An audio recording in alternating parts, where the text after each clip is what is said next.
자, 이제 성경을 읽어보자.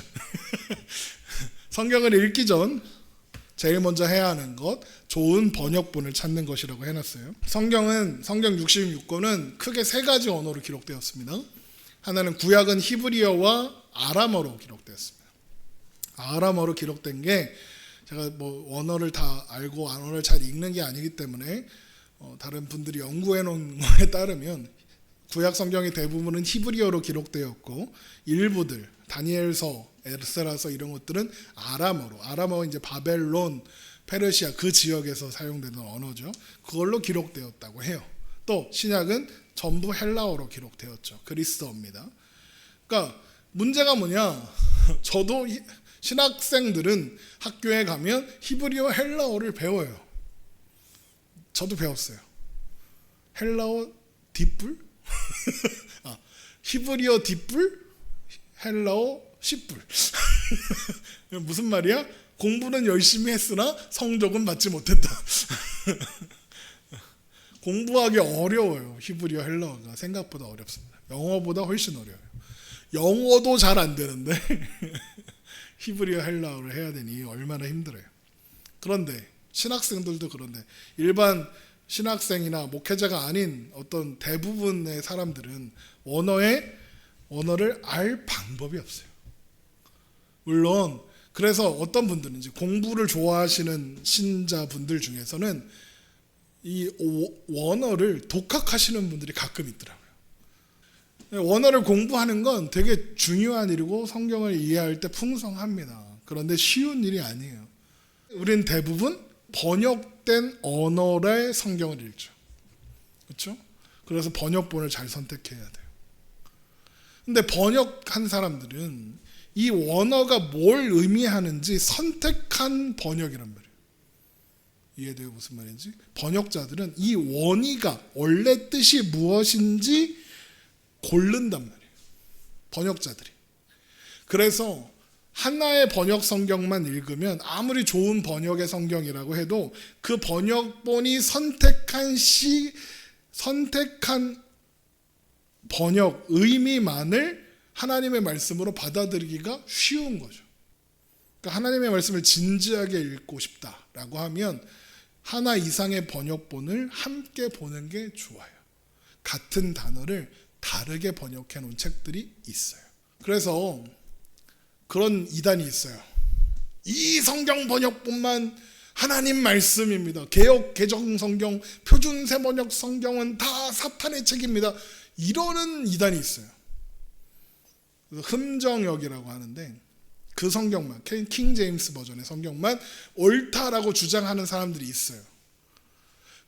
흠정역 성경이, 킹 제임스 성경이 좋은 번역인 책이 맞아요. 그러니까 그런 이단이 있다고 해서 그 번역을 외면하거나 버리면 안 돼요. 좋은 번역들도 있고 참고할 만한 내용들도 있으니까요. 그런데 걔네들의 가장 큰 문제가 이거예요. 걔네들도 결국 그 성경을 번역한 사람의 번역만 보게 된다. 그 사람이 결정한 의미만 이해하게 된다.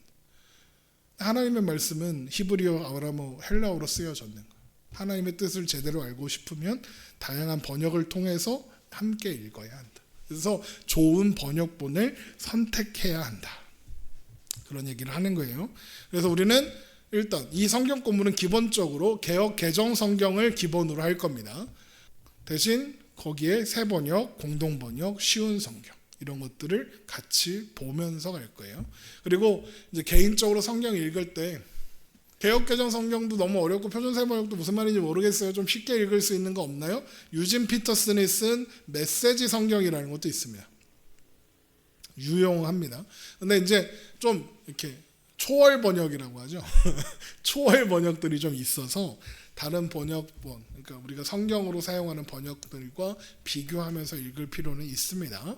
그래서 다양한 번역의 성경들을 다 펼쳐놓고 하기는 어렵지만 물론 전 다 있어요. 개역 버전, 새번역, 공동번역, 가톨릭 성경, 쉬운 성경, 킹 제임스 성경까지 다 있어요. 성경 책으로 가지고 있어요. 하지만 이제 주로 저는 성경 프로그램으로 보니까 그래서 가피아 여기 홈페이지 소개해놨죠. 가피아나 홀리넷 이런 사이트에 들어가면 그 번역 성경들을 쉽게 클릭으로 찾아보실 수 있다. 그리고 가피풀 성경 어플을 까시면 거기에 번역본들이 여러 번역본들이 다 있다. 비교해서 보실 수도 있어요. 성경을 읽는 방법은 크게 세 가지가 있습니다. 첫 번째 순서대로 읽는 거. 우리가 많이 하는 방법이죠. 보통 많이 하는 방법입니다. 순서대로 차곡차곡 쌓아서 읽어가니까 뭔가 그 성경 읽기표에 지우는 재미가 있습니다. 순서대로 지워가는 재미가 있습니다. 다만 단점은 약간 지루할 수 있다. 두 번째 방법은 연대기 순으로 읽는 거예요. 성경을 역사 순서대로 본다라고 생각하면 돼요. 그러니까 예를 들면 욥의 시대는 저 후반부에 구약성경 후반부에 나오고 있지만 사실은 족장 시대로 아브라함과 그 시대를 같이 해요.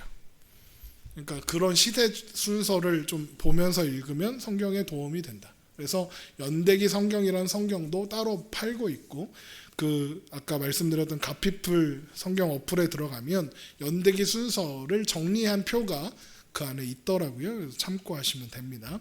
세 번째 방법은 맥체인 성경 읽기라는 게 있는데 이건 1년 동안 성경을 일독할 수 있게 맥체인이라는 목사님이 이렇게 만들어 놓은 겁니다. 그런 맥체인 성경 일기표라는 게 있어요. 그걸 따라 읽으면 성경 전체를 이제 골고루 읽을 수 있어요. 그래서 이게 이런 거예요. 1년 동안 한 번 읽을 수 있잖아요.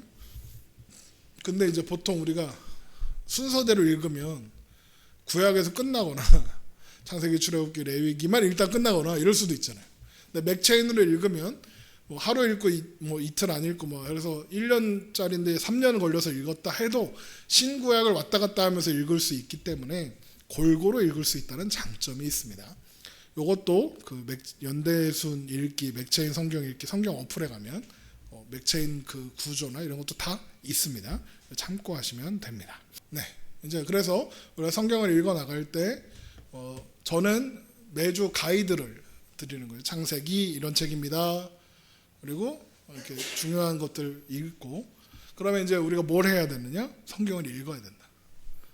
그러니까 이번 주에 다음 주에 이제 창세기 하겠죠. 그럼 창세기를 반쯤은 읽어와야 된다. 그래야 그렇지 이해가 되지. 그리고 끝나면 반쯤 읽고 출애굽기 반쯤 읽어와야 된다. 읽어오는 걸 숙제로 드립니다. 저도 같이 읽겠습니다. 읽기는 같이 읽을 건데 물론 안 읽어왔다고 해서 문제가 있지는 않을 겁니다. 성경을 같이 따라 보면서 창세기가 이런 내용이고 이런 중심 주제를 가지고 있고 이런 방향성을 가지고 있다 이렇게 설명해 드릴 거니까 읽어오지 않아도 충분히 유익할 것이나 읽어오신다면 아니면 수업을 듣고 읽으셔도 돼요. 읽으신다면 더 풍성한 성경 읽기 생활이 될 것이다 라고 기대합니다. 이 강의의 준비를 위해서 참고 도서들 있죠. 존 스토트의 성경이란 무엇인가, 싱클레어 퍼거슨의 성경 하나님의 말씀, R.C. 스프라울의 성경을 아는 지식이, 존 파이브의 말씀으로 승리하다, 김리아 목사님의 성경을 여행하다, 고차원적 성경 읽기라는 책들을 참고했고요. 그 외에 많은 책들을 참고해서 이제 앞으로의 내용들을 채워갈 예정입니다. 그래서 그때그때 책들 그리고 이 강의 외에 도움을 받고 싶으시면 시중에 성경 통독을 위한 책들이라고 해서 많은 책들이 나와 있습니다. 그래서 물어보시면 제가 알려드리도록 할게요. 자, 오늘은 여기까지 하고 질문 있으시면 질문하고 하겠습니다.